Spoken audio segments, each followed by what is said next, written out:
little boy, Tonio. He's crippled with the polio. I promise I'd bring him this toy. You let me take it to him, huh? You didn't join up, Angelo. I know. Want to change your mind? No.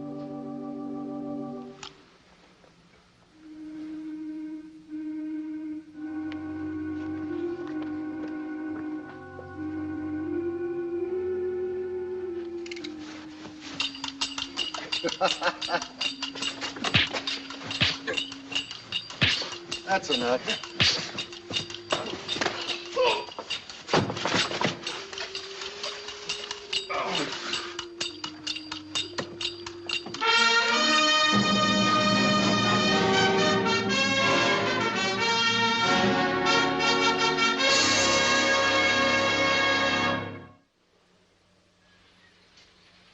Back in the roaring 20s, the gun-roaring 20s, that is, the man with the shortest life expectancy was the man who knew too much for the comfort or safety of some gang. And death was such a terrific speech impediment.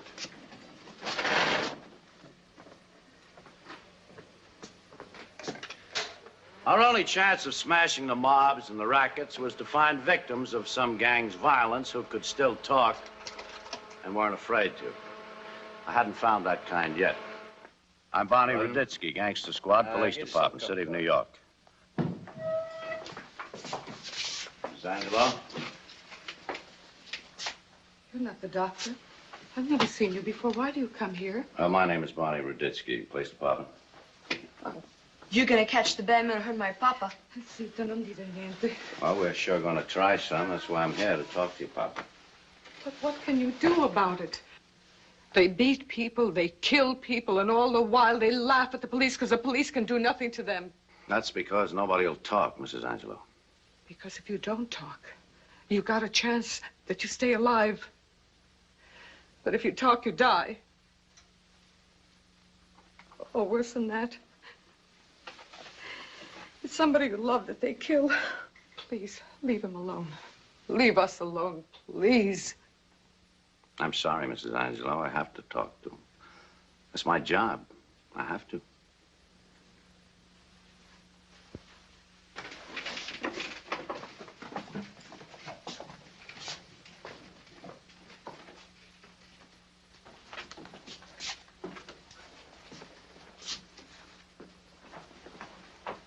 Mr. Angelo? My name's Raditsky, Police Department, City of New York. I know. I hear you talk with my wife, Teresa, outside. Oh. Well, I stopped by to see you last night after we got the patrolman's report who found you, sent for the ambulance, you know, but you were in another world then. You're lucky, Mr. Angelo. Lucky? Yeah, we didn't know whether you were going to make it back or not. We found out who you were from your chauffeur's license to drive your truck. The rest was easy to figure out. So we know why you got it. But unless you tell us who gave it to you, you backed us up all the way, why, we get nowhere. How about it? I don't know nothing. Well, I'm sorry to have bothered you, Mr. Angelo.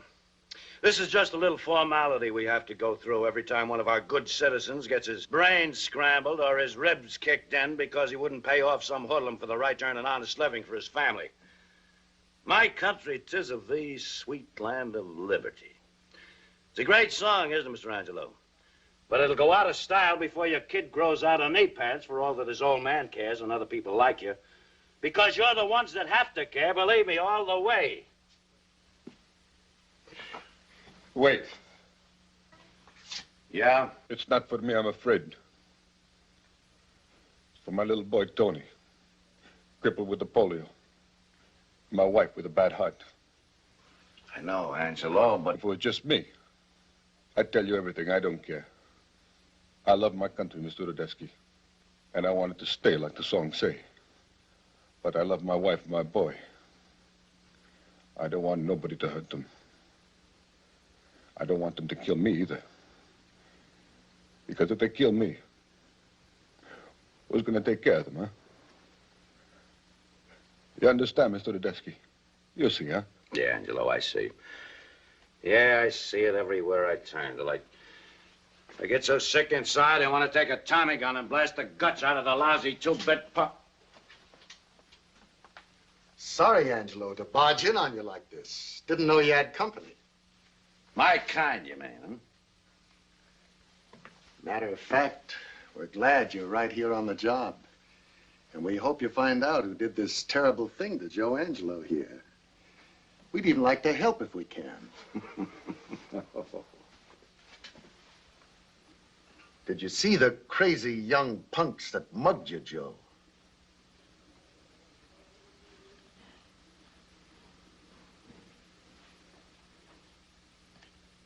No, I don't see them.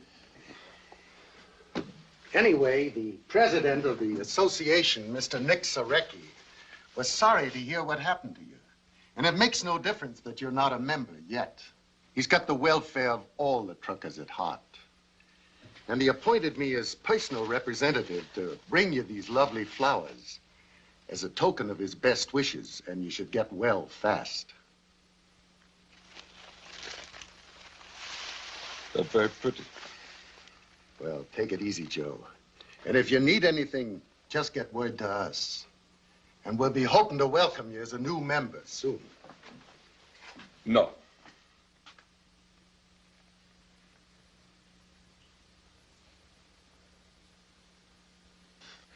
I make a decision.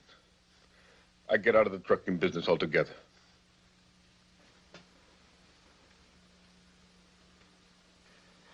I save a little money.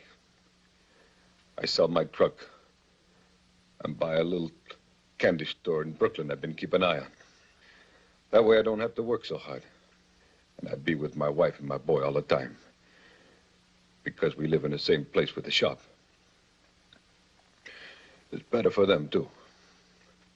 Because maybe if I get sick and die, they got a little business to look after them. This way, what they got? A truck. You think my decision made good sense, Mr. Tedeschi? Yes, I do, Angelo. I think it makes very good sense. You and Bugs think so, too, Mandy? Mr. Sarecki will be sorry to hear he's losing a new member, Joe. But maybe he'll figure that a man has to do what he thinks best for himself and his family. Yep. Good luck. And don't forget all your old pals in the trucking business. They'll never forget you, Joe. So long, pal. Wait a minute.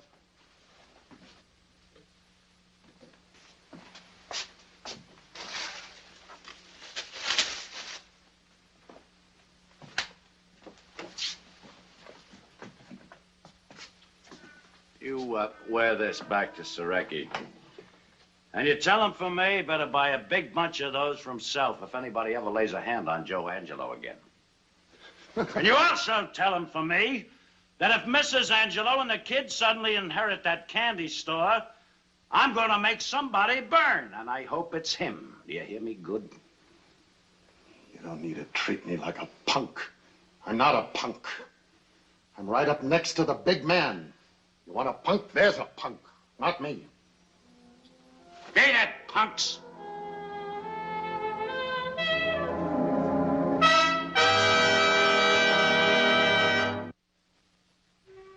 Joe Angelo bought his candy shop, all right, across the East River in Brooklyn. But back across the river in Manhattan, things had gone suddenly not so good for the mobs. This is not good. The governor means business. And this Dewey is honest and smart. He gets started, he won't stop. And he'll throw every punch in the books. But we don't... When I'm talking, you listen, Mendy. Sure, boss, sure. But we don't touch him. We don't touch anybody who works for him, understand? And the association we close down for now. Layoff.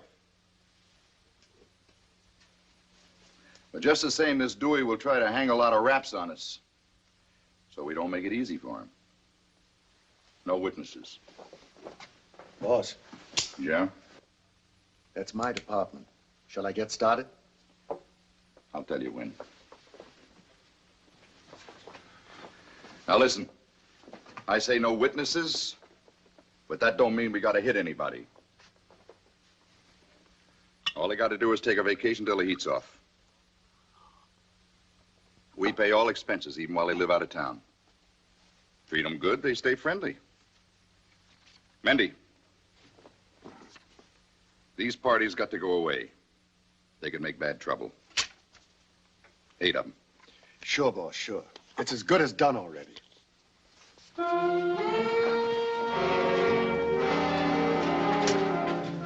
Why you come to see me? I got a nice surprise for you, Joe. You and the missus, kid.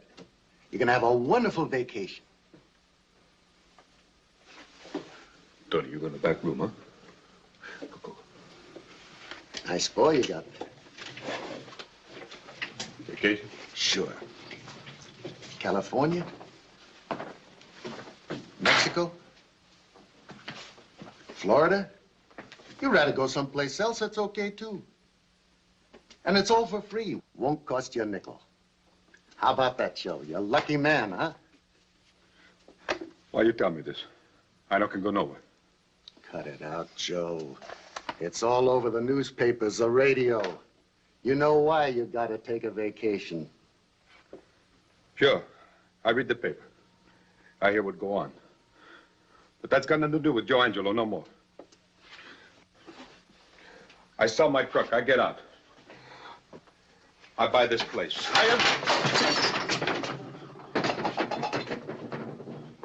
Now you listen to me, Joe. I'm top man on the big man's team because I always get the job done. Right now, the job is 8 people gotta take a vacation. Just like that, 7 I got looking out of choo-choo windows already. Number 8 and last, that's you, Joe. So don't louse up my record. You leave tonight, huh, Joe? No, please. I can't go no place. I'm telling you, Joe. Please. Listen to me, huh? My wife. She's very sick with a bad heart in the hospital. The doctor. He says she's got to stay there 4 or 5 weeks for the rest. Oh, please, you tell your boss, huh? Joe Angelo, he keep his mouth shut. Nobody make him talk. I'll let you know.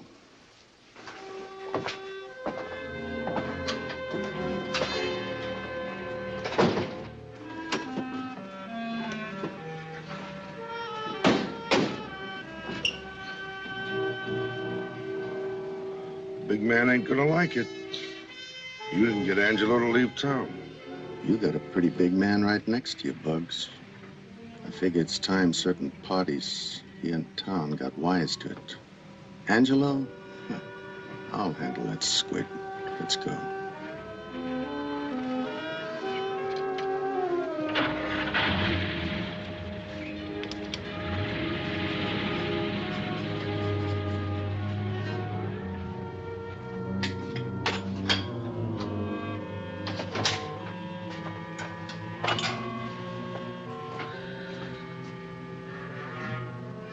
I told you I'd let you know, Joe.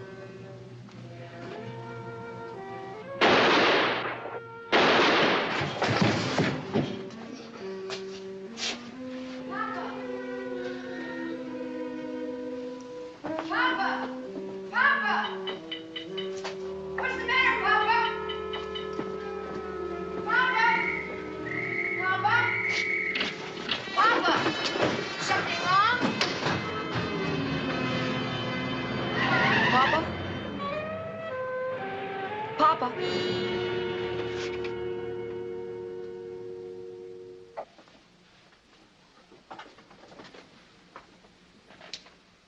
Tony? Tony, do you remember me? I'm the man that talked to you and your mother that day in the hospital. The corridor outside your papa's room. You remember, Tony?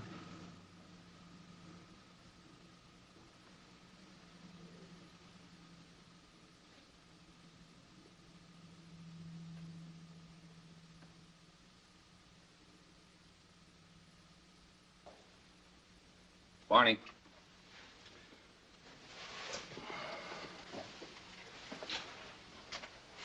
Yeah.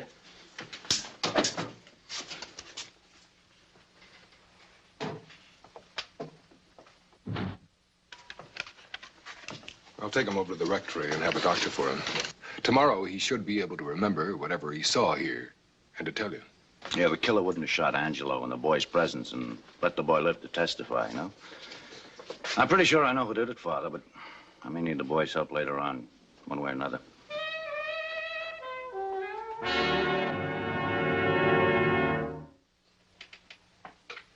That's him. That's the man who tried to make my papa go away, Mr. Ruditsky. But last night, Tony, now, is this the same man you saw run out of the store and drive away? I don't know if it was him. I didn't see his face. Everything happened so quick. And I wasn't paying any attention to anything much but my papa. Sure, Tony. Sure, I understand you're a brave boy and you're going to keep on being a brave boy for your mother's sake, aren't you?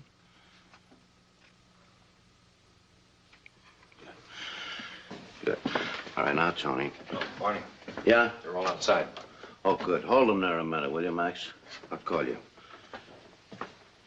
Tony, if you help me now, we're going to play a little game. Maybe we can catch the man who did it. You with me? Good boy. Now, in a minute, we're going to line up some men in here. One of them will be this man. Now, you never saw him before, but when I ask you to point to the man you saw run out of the store last night, you point to him anyway, you understand? Charlie, sometimes we have to accuse the wrong man in order to find out who the really guilty man is. It's all right, son. The police are always your friends. They'd never ask you to do something that's wrong.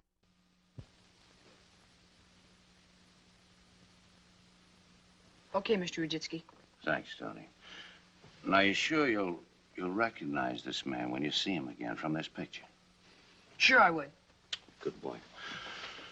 All right, will you, Father, will you and Tony wait in the next room there, and then, Max, you can bring him in. Right. There you go. All right, bring him in.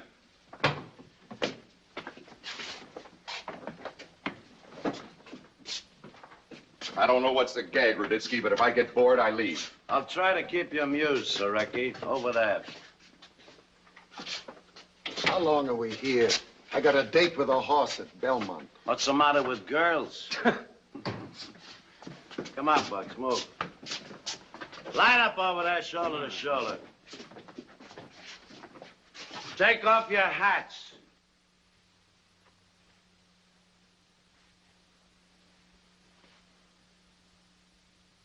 Turn around.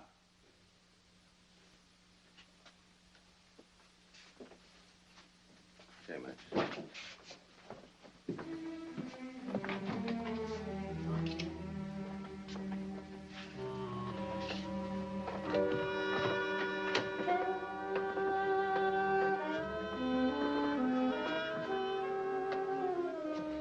All right.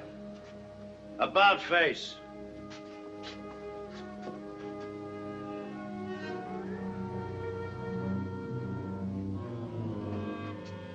This is Tony Angelo. His father, Joseph, was murdered last night in a candy store. Tony was in the back room when the shots were fired. He wheeled himself out front in time to see the killer run into his car and drive away. Put your hats on. Tony, if you see that man standing here now, point to him. Come on, don't be afraid, son.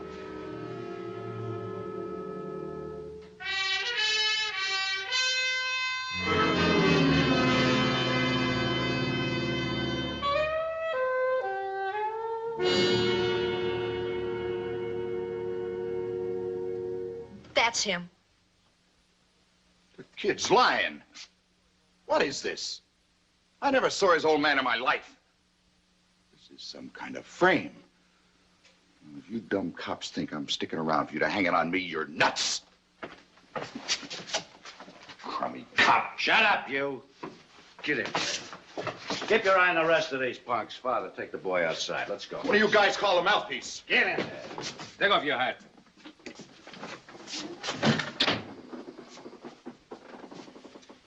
I sent word to you once, Sareki, that if anything ever happened to Angelo, I'd make somebody burn for it, and I hoped it would be you. It looks like I got my wish. You're nuts. You're dead. Some punk crazy kid tries to stick up Angelo.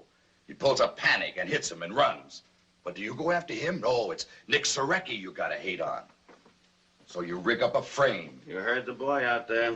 The boy. You got him trained to point like a bird dog. What does a kid see when his old man is shot? He's too scared. He'd put the finger on Santa Claus if he told him he shot his old man. You better let me out of here and get yourself a real pigeon for that. Where do you say you were about 9 o'clock last night? I can prove where. Ah, by crumbs like you? Not crumbs, friends of mine. That's what I said. You better hear the book on you, Sareki, so maybe you can cop a plea. Or do you want to keep hollering frame till they throw the switch, huh? You ran 7 witnesses out of Tom Dewey's reach. We know who and where. And then Mendy and Bugs go to Angelo's yesterday. Try to get him to run. How do we know that? Because the boy saw them. Overheard everything. Even fingered Mendy for me in the mug book a little while ago. He sees good, Sareki. But Angelo won't run. And you can't afford to let Dewey get to him. You gotta play it safe, so what do? Hire a gun? No, they've been known to squeal. That's right. You gotta play it safe. So you gun him down yourself. But when that boy gets on the stand and he tells about how his father was beaten up, and then how he was shot down in cold blood, and he points his finger at you, Nick, and he says you're the man he saw run out of the store that night after the shooting. You think there's a chance any jury in the world won't believe him? No, they'll be with him all the way. With his little twisted legs, and his mother may be dying in the hospital. And they'll say that you've got to burn, Sareki. Burn. Burn. And you will burn. All right, I hear you. But I don't burn. I don't burn for anybody else. What do you mean? Take me back in there.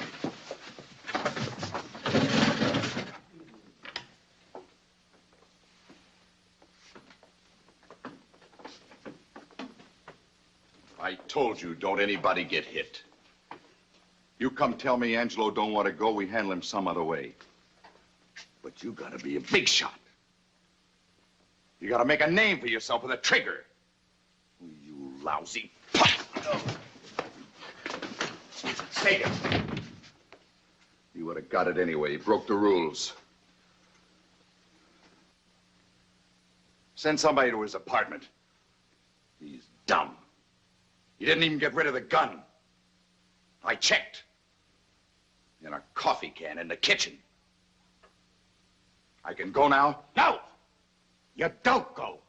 I burn, you burn. Sure, I hit Angelo. Sareki's orders. I'll swear to it. Why, you lousy... Oh, look at that. All right, come on. Get into that chat, buddy. Take him in there, Mike. There. I'll keep your eye on the rest of these punks. Mendy Heimer kept his word. And he and Nick Sareki were both electrocuted for the murder of Joe Angelo, who died because he wouldn't pay hoodlums for the right to earn a living.